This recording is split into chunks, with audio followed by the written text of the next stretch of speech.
guys, Jen from Britical Saiyans here, and today I'm going to be going through the Raditz Maidens deck profile with our brand new Raditz leader, so it's a bit more spicy. Start with, its front side is basically still the same, so when it attacks, your opponent warps a card from their hand. You can look at the top 5 cards of your deck, add 1 red or green for Raditz, Vegeta or Nappa, and then if you add 1 you discard 1. Its awaken is different now, so before it used to just be you awaken and you drew a card. Now it's if you're on 4 or less, or you have a green unison in play with a specified cost of 3, you get a 1-1 instead. So it has 2 awakening conditions and gives you a 1-1, which is much nicer. So we then go on to this side. It has 2 autos, the first being once per turn, when it attacks, your opponent warps a card from their hand. And if your opponent has 4 or more non-black cards in their warp, he gains critical for the turn. Which helps out with the second auto of place 4 non-black cards from your opponent's warp to the bottom of their deck in any order. At the start of your main phase, it gains triple attack for the turn. So, if they have 4 or more, you send 4 back, gains triple attack, and then on the first attack, it becomes critical and sends another card. And then obviously you've got 2 lots of 15, well, you'll have 3 lots of 15k swing at your opponent with a crit, which is a lot nicer pressure than the previous version, which just warped card and then you could power up a Saiyan by discarding a card. So much better and more versatile as a leader, and it's why I stuck with it. So going into the main deck now, we have our unison card for the deck, which is just 4 copies of Super Saiyan 3 Nappa Golden Invader. So this was the unison they brought out with it, and hence the fact it's got a specified cost of 3. So Nappa's got 20k power, and it's got 3 active mains. The first being you +1 your opponent warps card from their hand. The second one is -2. Choose up to 2 of your opponent's battle cards with an energy cost greater than or equal to their current energy and KO them. So anything that comes in through evolution, arrival, other effects is a good way to get rid of those. And it has got -3 active main, you pay 2 green and 2 energy. If the lead card is a Nappa or a green Saiyan card, choose up to 1 red-green mod card of Raditz with an energy cost of 8 in your hand and play it. So the Scramble secret rare, which I don't have and didn't want to use for this deck anyway, but it's a way you can get that out by using this ability instead of paying its cost. So going now into the extra cards, we have 1 copy of Dormant Potential Unleashed. So if you can run more, run more. I just have 1. It's got counter attack. If the leader is mono green, choose any number of your opponent's battle cards that add up to a total energy cost of 2 or less and KO them. So you could just wipe out all their tokens and then pick things that cost 2. Additionally, you may choose a green card in your hand and discard it. If you do, your opponent can only attack once more this turn. So it's good against aggro and multi-attacking because you just flip that and they can only attack once more. And then if you have a green unison in play, you can activate it without paying its cost. So hence the fact it's really good, and obviously if you can run more because it's just a good aggro response. Next, I've also got 1 copy of Protector of the People. So again, an aggro response card. It's got counter attack, negate the attack, then you can choose a card from your hand, place it in your drop area. If you do, choose 1 of your leader cards and it gets the following effect. So when it's attacked by a battle card, it gains 5k for the turn. So every time a battle card swings to it, it's plus 5k. Which is why it's a good aggro response, because you can just ditch 1 and then keep getting 5 in your leader to help defend yourself.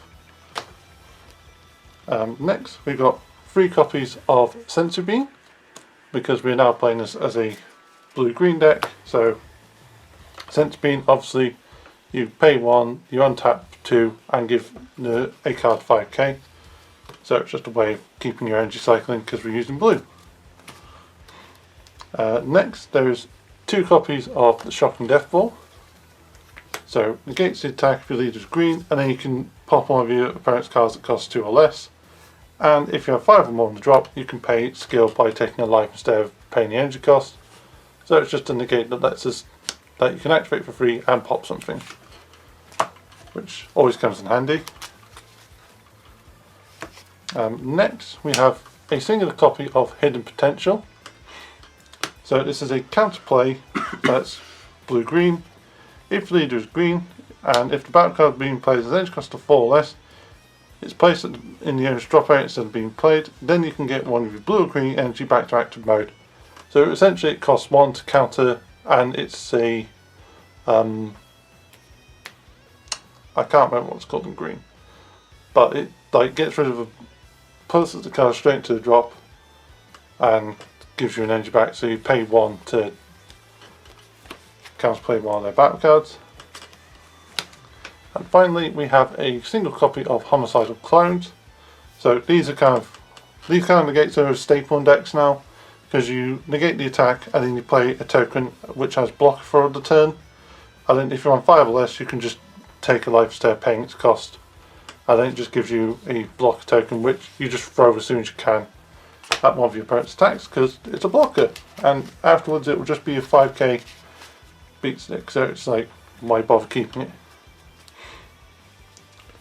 So going into the battle cards, we'll start with our 1-drops. So to begin with, we got a bit of a tech thing here. We got a copy of Isekai Keeping Watch and 2 copies of Urgent Aid Kami.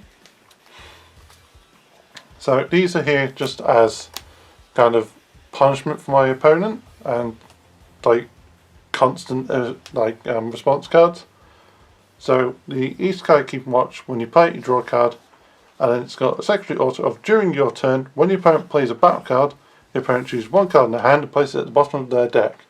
So with all the new counterplays that come out as battle cards, this is great because it means the moment they play that they have to send a card to the bottom of the deck, and it's not once per turn, so they have to keep doing it every time.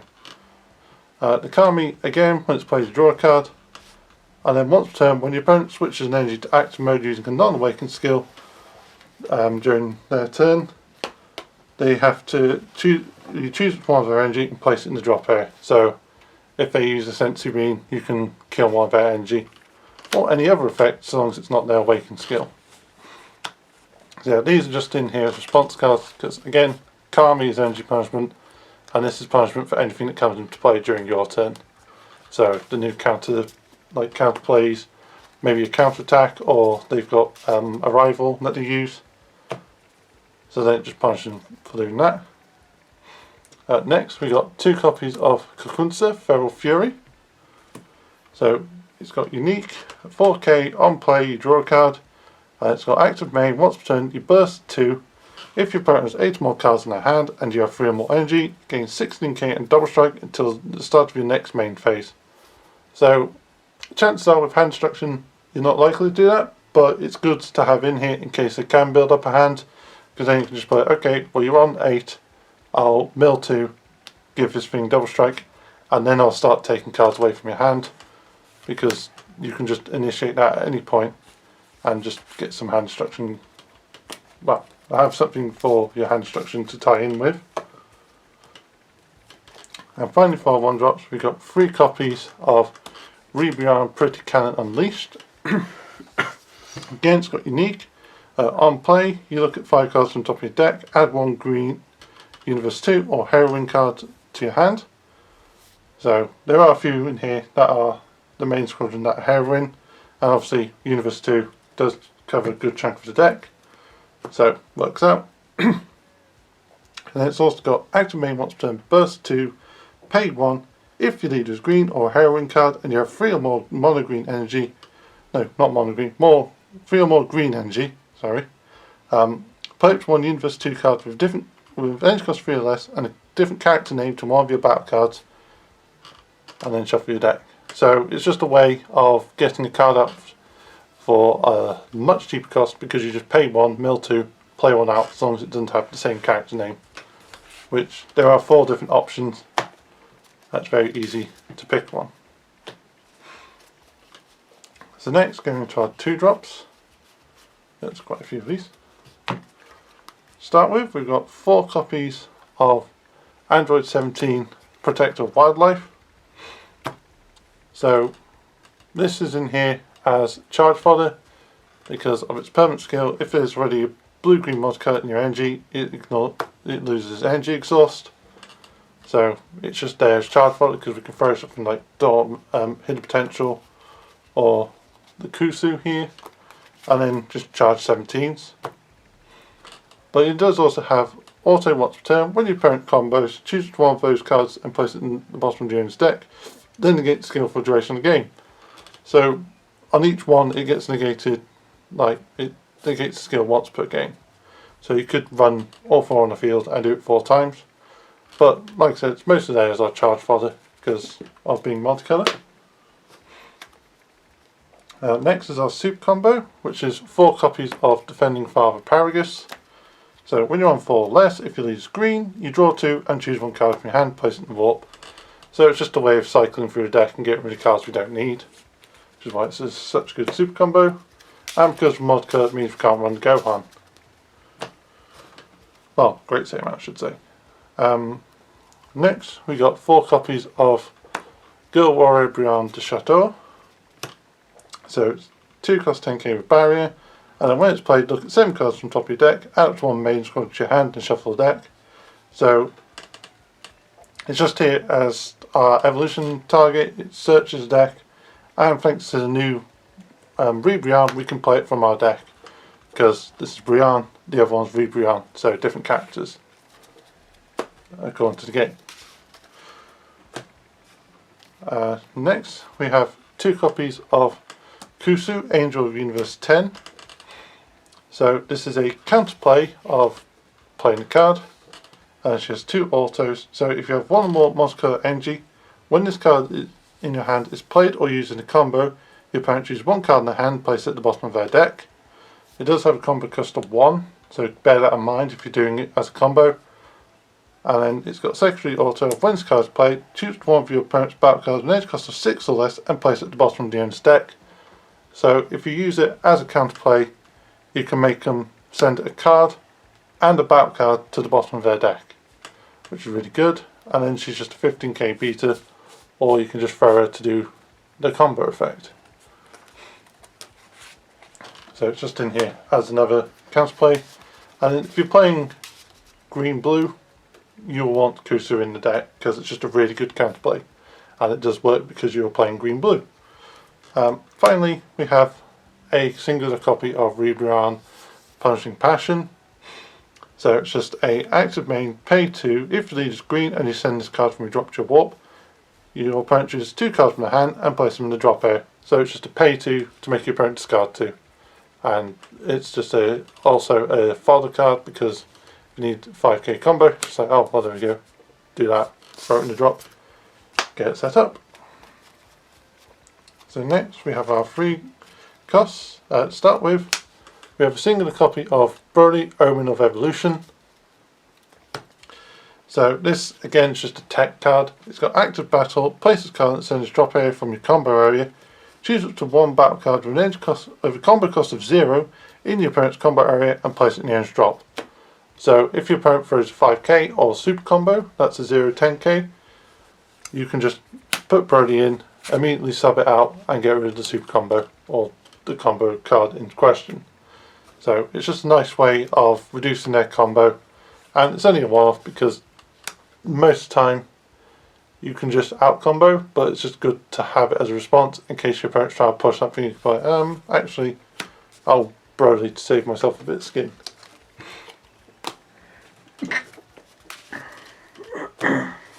And next we've got 2 copies of Kakunsa Maiden Might. So it's got 15k in critical, and it's got an auto when this card is removed from your battle by an opponent's skill or KO'd. Choose up to 1 green battle card with an energy cost of 2 or less from your drop and play it with its skills negated. So it's just a crit pressure, and if your opponent kills it, you get a 2 cost back. It'll have its skills negated, so no on play or any other effects for the turn, but it just gives you a body back on the board that you can use for whatever you need. And our final 3 costs is 2 copies of Rosie Blast Manipulator. So she's got 15k in deflect, and then its auto is if your lead is green or a heroine card, when you play this card from your hand, your opponent chooses 2 cards in their hand and discards them, and this gains triple attack for the turn. So it's the only Rosie in the deck, and it has to be played from hand, but it's worth it because your opponent loses 2 cards and you get to swing this 3 times for 15k. So again, it's just hand disruption and a multi-attack in one. So it's worth having in the deck.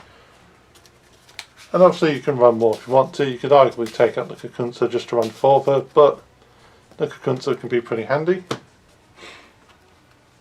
Next we've got a 4 cost, which is only 3 cards. So there's 2 copies of Hit Assassin Strike and a single copy of SSB Kaioken Son Goku Might's Calling. So these came out in set 16. They're part of the Universe 6 versus Universe 7 decks, because you can run both in either deck, doesn't matter. So the Hit has got 20k barrier and dual attack. He's got 2 autos, the first being you pay 2 green, if your leader is green, your opponent has 2 or more energy, and this card is in your combo area. When one of your green battle cards attacks and KOs an opponent's battle card, you can play this card from your hand, or you play it from your combo area even. And its secondary auto is limit 1, if this card is in rest mode. When your opponent attacks, they may choose 2 cards from their hand and discard them. If they don't, negate the attack and then your opponent can't attack for the turn. So the Hit is really good in the fact that you combo it in, play it, it's got dual attack so you swing it twice, and then during your opponent's turn they're either forced to discard 2 so that they can carry on attacking, or you negate that attack and then stop them attacking for the rest of the turn. So it's forced hand destruction, or like forced aggro, like blocking. I'm not sure how else to put that, but it gives your opponent a really tough ultimatum. Do they lose 2 cards, or do they stop attacking for an entire turn? So it can just give you a lot of advantage, and then because they've stopped attacking, it means they're very limited on what they can do. Then you can start swinging the Hit again and forcing that decision again, especially if they've got a low hand. Because you've been doing hand destruction, they might be unable to throw 2, so they're forced to just take the secondary effect of that auto. And then the Goku has double strike, again it's 20k, and he also has 2 autos. So the first one is limit 1, you pay 1 green, again if your leader is green and this is in the combo area, when one of your green battle cards attacks and carries an opponent's battle card, plays from the combo area, and then when this attacks you can either choose one of your opponent's battle cards and KO it, or your opponent chooses a card in their hand and discards it. So again, you can pop something or force some hand destruction and just get yourself a 20k body on the board. But the Goku, I feel the Goku is easier to play, but the Hit is better to play. So that's why I went for 2 Hit and 1 Goku, because I'd rather get the Hit's effect off, though the heavier cost. Next we've got a 5 drops. So we've got a singular copy of Frieza's Charismatic Villain. I only have 1. If you have more, run more. I would definitely do that. I'd probably drop a Kusu and a Hidden Potential and maybe a Kami as well, just to run 4 or 3. But like I said, I only have 1. So it's got counterplay of, you can't activate other counterplay cards, and then you play this from your hand. If you have a green unison with 2 or more markers, you can play it for free. And then when it's played, you choose up to one of your opponent's battle cards with an energy cost of 7 or less and KO it. And because this is an auto, he does get round deflect, because the first counter window will open, you can play it, it won't do anything, and then once the thing hits the field, you can then use your ability, because it's an auto, so it doesn't target it as it's coming into play. It just comes into play. Doesn't stop them. They can stop you, but it's like, well, I can still freeze it. So, and next we've got 4 copies of Main Squadron Leader Ribrianne. So it's 25k. It's got Evolve for 2 green and energy onto a Brienne de Chateau. It's got Barrier. It's auto when it's a card evolves into this. Choose one of your opponent's battle cards and KO it. And then if it attacks and there's a Kakunsa and Rosie in play, you choose 2 cards from your opponent's hand and place them in the drop area. So if you have the full Maiden squad out, they discard 2. If not, it's just a 25k beat stick, which is fine, because it goes into the 7 cost Rebrianne transformation complete. So it's got 30k, EX12 by paying 1 onto a rebrand with an energy cost of 5 or higher. So it just goes on this, but it can go on top of itself. It's got double. If it gets played on top of the main squadron leader, you switch to active, and then when it attacks, you choose up to 2 cards from your opponent's hand and place them in the drop. So again, just hand destruction with a 30k double strike. And the final card in the main deck is a single copy of Supreme Kai of Time, Space Time Unraveler. I'm having to angle myself because I can't read the name properly. So it's our secret rare of the deck. It's got ultimate. If it's removed from battle, it's removed from game instead. And it's got active main and active battle. So active main, you pay 1, choose this card and all of your opponent's battle cards and using cards, and send them to their owner's warps. So it just clears both sides of the field. And then its active battle is you pay 1. If you have 3 or more energy, you play this card from your hand. If you do, your parent card attacks with lead cards or using cards for the turn. So during your opponent's turn, you play it out to stop them swinging with the leader and all their unison. And then in your turn, you swing at 40k, and you can just pay 1 to board wipe both sides of the field. So that is the main deck. So now we'll just go into the extra deck. We've got side deck. Side deck. I was thinking Yu-Gi-Oh! Side deck, yes. Thank you, Matt. So side deck. We have 2 of Vegeta Margin Exterminator. So this is the Deborah of green, because if it is green and this is a card that's discarded from your hand by an opponent's skill, you play it from your drop, and then when it's played, you draw a card. So unlike Deborah, which you have to pay energy, this just comes out to play, and it's green specific. And I run it just in case I also come against hand destruction. I can be like, haha, I have a response. I bet you didn't expect that. So they would just expect Deborah instead. Oh yeah, most of the time people expect Deborah, but I did find myself against someone that saw this in my extra deck, side deck. I keep saying extra deck. That saw this in my side deck, and they were just like, "Oh, you're kidding me! Green has one." It's like, "Yep," and it's cheaper than Deborah, which is even more of an insult. Next, we have 2 of Majin Buu Unadulterated Malice. So it's just in here because of its counter-attack skill of if it is green, negate the attack, play this card. Then if you play the card, you can choose 1 card in your hand, discard it. If you do, your opponent can't attack for a turn unless they discard 2 from their hand each time. So it's a green topo. Yeah, I knew Matt was going to say that. So yeah, it's just a green topo with the same cost because topo goes down to 2 anyway. And again, it's just there to be hand destruction and a pain in the butt.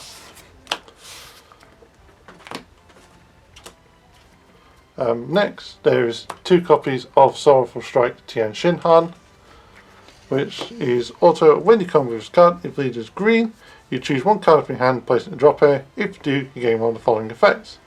So you can choose up to 3 battle cards with energy cost of 3 or less, with energy cost of 3 or more even, and 35 power or less in your drop area and place them at the bottom of your deck in any order.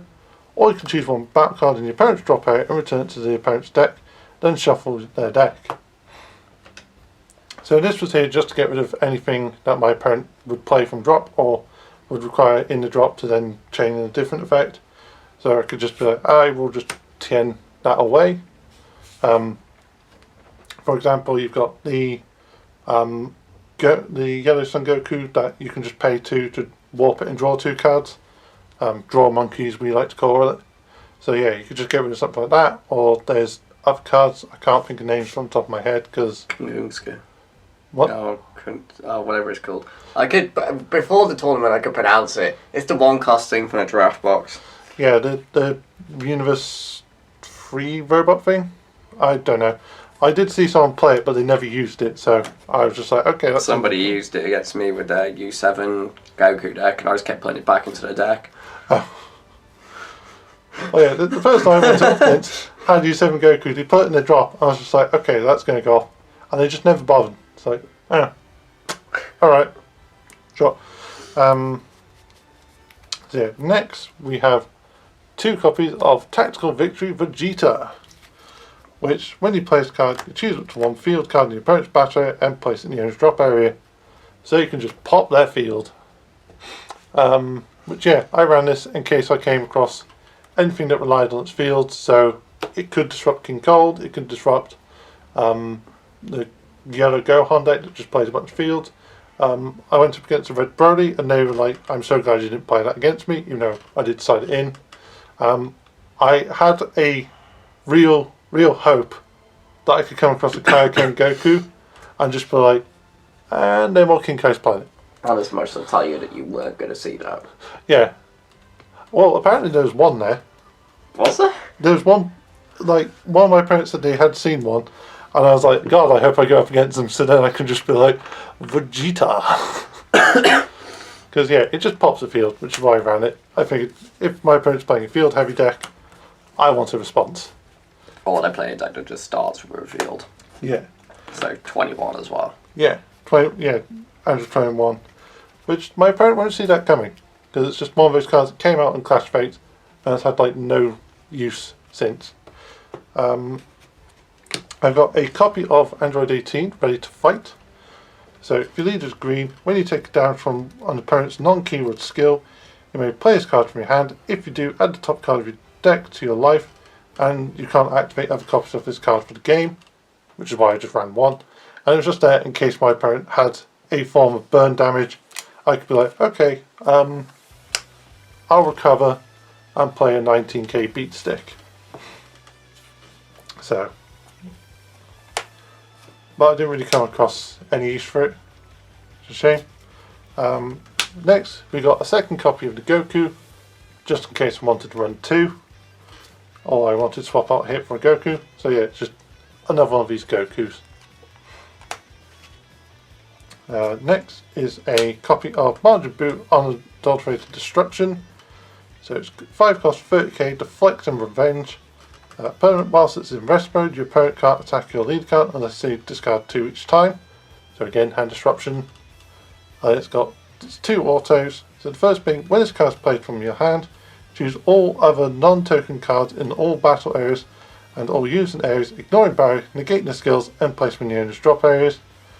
Your opponent chooses 2 cards from their hands and discard them. And then if I was a monogreen margin leader, they'd place cards under my leader. But obviously I'm not, I'm Raditz. So it was just board wipe, my opponent discards 2.